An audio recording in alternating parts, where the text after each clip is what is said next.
लो बच्चों, चलिए प्रश्न को पढ़ते हैं और समझते हैं। दो अंकों की एक संख्या में दहाई का अंक बड़ा है। अंकों का गुणनफल 27 है और अंकों का अंतर 6 है। संख्या ज्ञात कीजिए। तो यहाँ पर हमें दो अंकों की संख्या ज्ञात करना है।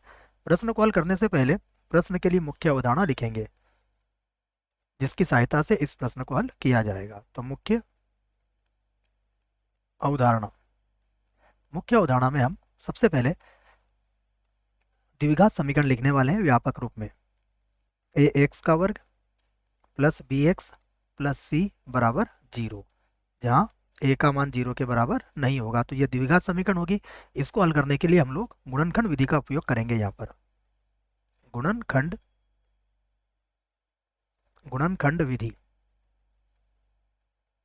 का उपयोग यहाँ पर किया जाएगा या प्रयोग किया जाएगा बच्चों। और अन्य भी विधियां होती है, जैसे द्विघाती सूत्र वाली विधि से भी आप इसको हल कर सकते हो, या फिर पूर्ण वर्ग बना के भी आप इसे हल कर सकते हो, परंतु हम इसको गुणनखंड विधि से ही हल करेंगे। अब प्रश्न को यहाँ से हल करते हैं। देखिए, प्रश्न को हल करेंगे तो दो अंकों की संख्या की बात है। तो हमें पता है दो अंकों की जब संख्या होती है तो उसमें इकाई और दहाई दो अंक होते हैं। तो हम मान लेते हैं, माना माना संख्या का माना संख्या का इकाई अंक संख्या का इकाई इकाई अंक x है तथा दहाई अंक तथा दहाई अंक अंक y है y है जहां जहां y का मान बड़ा होगा किससे, x है। क्योंकि प्रश्न में कहा गया है कि y का मान x से बड़ा होना चाहिए, तो y का मान x से बड़ा हमने ले लिया है यहाँ पर। ठीक है। अब संख्या लिखते हैं। तब संख्या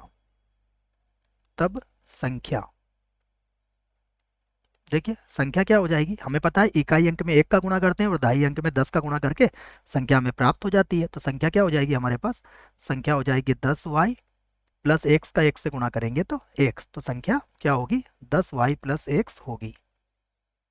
ये हमने लिख लिया है कि यह संख्या होगी। अब प्रश्न की तरफ चलते हैं। तो प्रश्न में कहा गया है कि अंकों का अंतर कितना है, 6 है। तो हम लिख लेते हैं इसी बात को कि यदि यदि अंकों का अंतर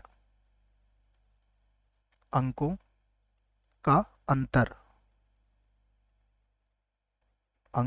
अंतर कितना है, 6 है। 6 है, तब दाई अंक बड़ा बताया गया है, तो y माइनस एक्स बराबर कितना होगा, 6 हो जाएगा। तो यहाँ से आप समीकरण नंबर 1 इसे बना सकते हैं। फिर कहा गया है अंकों का गुणनफल। फिर से लिखेंगे हम, यदि यदि अंकों का गुणनफल गुणनफल तो यदि अंकों का गुणनफल कितना हो, गुणनफल 27 है, 27 है, तब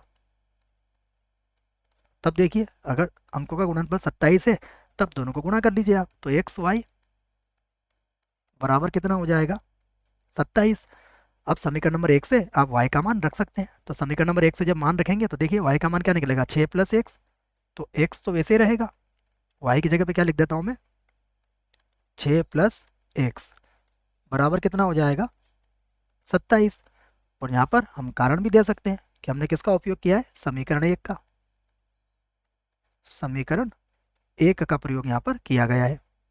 अब हम x का गुणा कर लेते हैं अंदर। तो ये हो जाएगा x का वर्ग प्लस 6x, और 27 को बराबर के इधर ले आएंगे। तो ये हो जाएगा x का वर्ग, उसके बाद क्या हो जाएगा, ये 6x प्लस का 6x और माइनस कितना हो जाएगा, 27 बराबर 0। अब हम इसके गुणनखंड कर सकते हैं। देखिए, तो ये होगा x का वर्ग, गुणा करने पर माइनस का 27 चाहिए हमें, तो प्लस ये हो जाएगा 9x और माइनस का 3x, माइनस कितना होगा, 27 बराबर 0। तो यहाँ से सबसे पहले हम दो दो के समूह बना के x कॉमन ले लेते हैं। तो x प्लस 9 आ जाएगा, माइनस 3 कॉमन निकालेंगे तो x प्लस 9 यहाँ भी आ जाएगा। तो ये हो जाएगा x प्लस 9 और यहाँ पर आ जाएगा x माइनस का 3 बराबर 0। ठीक है, अब हम क्या करते हैं, दोनों की ही तुलना बच्चों अलग अलग जीरो से कर सकते हैं। तो मैं लिख लेता हूँ कि x प्लस का 9 बराबर 0, या फिर क्या हो सकता है, x माइनस का 3 बराबर 0। तो यहाँ से x बराबर कितना आया, माइनस का 9, या यहाँ से x बराबर कितना आया, 3।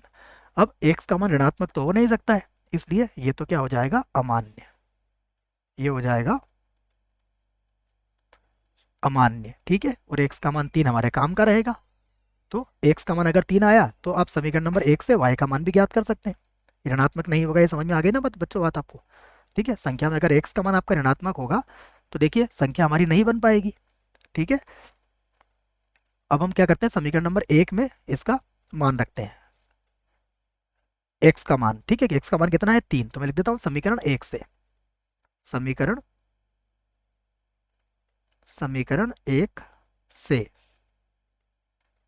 देखिए ये क्या थी, y माइनस का 3 और बराबर कितना था, y माइनस का 3 बराबर 6। इसका अर्थ क्या हुआ, y का मान कितना आ गया, 9 आ गया। तो अब हम लिख सकते हैं, अतः संख्या, क्या पूछा गया था देख लेते हैं एक बार, संख्या ज्ञात कीजिए। तो संख्या ज्ञात कर सकते हैं हम, अतः अभिष्ट संख्या, अतः अभिष्ट संख्या। देखिए अभिष्ट संख्या क्या होगी, जैसा हमने देखा सबसे पहले था, संख्या हमारे पास क्या थी, 10y प्लस एक्स। तो 10y अर्थात 9 और प्लस x अर्थात 3। तो कितना आ गया आंसर, देखिए आंसर या उत्तर बोल सकते हैं आप इसे, 90 और 3 93। तो यहाँ पर आ गया 93। तो ये आपके प्रश्न का क्या है, उत्तर है बच्चों। आशा करता हूँ प्रश्न का उत्तर समझ में आया होगा। धन्यवाद।